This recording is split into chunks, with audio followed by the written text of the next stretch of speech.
未整之前我覺得幾貴嘅，整完之後我覺得係值嘅，係值咁嘅價錢嘅。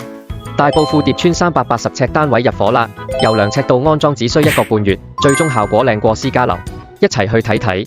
歡迎美格蘭公司嚟我哋呢度參觀，我哋係揾美格蘭公司嘅人嚟設計同做嘅。首先我哋嚟睇下獅子櫃。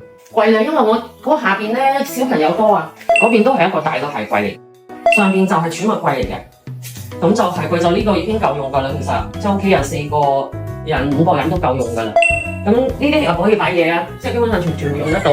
電視櫃咧其實係最靚嘅，因為冷氣咧係窗口式嘅，為咗方便佢維修啊或者換機嗰陣時咧，我有一格係少咗，不過我自己擺咗個嘢上去。但係個電視櫃成個都好實用嘅，好滿意。設計師幫我頂嗰個角位啊、啲圓邊啊包得好靚，成個效果會大好多啊。係啊，所以呢個廳係我係幾滿意嘅，冇咁壓住，因為我本身空間細嘅，但係佢整得幾好嘅，整出嚟個效果係好大嘅。房間細女瞓嘅，細間得嚟用晒啲位㗎啦已經。我哋啲嘢基本上都係擺喺個地櫃下邊嘅。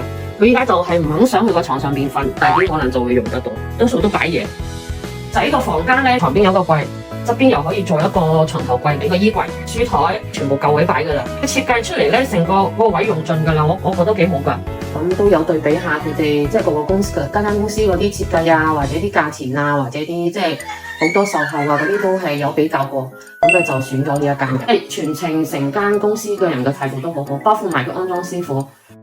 未整之前我覺得幾貴嘅，整完之後我覺得係值嘅，係值咁嘅價錢嘅，幾好㗎。仲有求必應，即係我如果問佢啲嘢，佢都答到我。